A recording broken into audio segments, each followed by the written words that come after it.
Luis Manzano nawalan ng mga endorsements dahil sa pagpasok sa politika.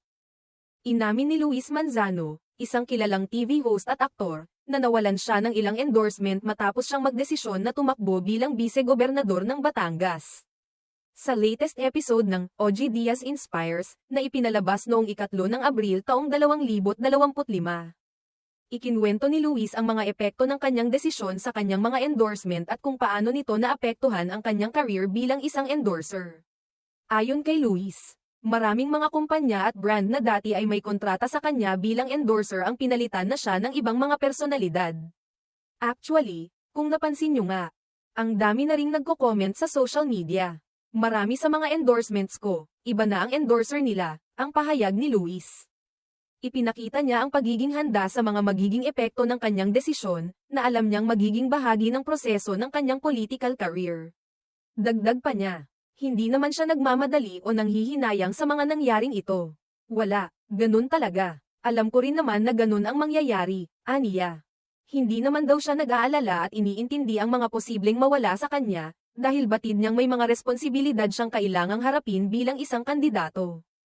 Tinutukoy rin niya na kung sakaling magbago ang sitwasyon pagkatapos ng kampanya, at kung magpatuloy ang kanyang career sa politika, umaasa siyang babalik ang mga endorsement na nawala sa kanya. Isa pang mahalagang punto na binanggit ni Luis ay ang kanyang pananaw ukol sa suporta ng mga Batanggenyo. Pero di pwedeng balewalain ko ang panawagan ng mga Batanggenyo, dagdag pa niya. Ipinahayag ng aktor na mas mahalaga ang kanyang misyon at layunin bilang isang kandidato, at hindi siya matitinag sa mga pansamantalang pagsubok na dulot ng kanyang desisyon. Samantala, nagsalita rin ang ina ni Luis, si Vilma Santos Recto, na tumatakbo sa pagkagobernador ng Batangas.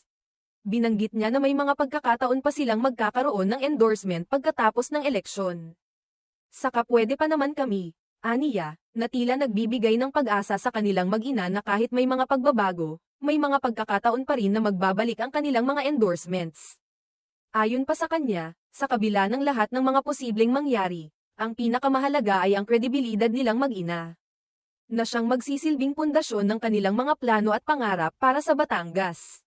Dagdag pa ni Luis, kahit hindi nila tiyak kung ano ang magiging resulta ng halalan. May mga naghihintay na mga endorsement sa kanila pagkatapos ng eleksyon, anuman ang kalalabasan. May naghihintay na endorsement sa amin, win or lose, sinabi ni Luis. Na nagpapakita ng kanilang positibong pananaw sa kabila ng mga hamon. Ipinapakita ng kanyang pahayag ang kanilang pagpapahalaga sa integridad at kredibilidad. Na siyang magsisilbing gabay sa kanilang political journey. Ang pahayag ni Luis Manzano ay isang malinaw na halimbawa ng kanyang dedikasyon sa kanyang mga prinsipyo at sa mga tao ng Batangas.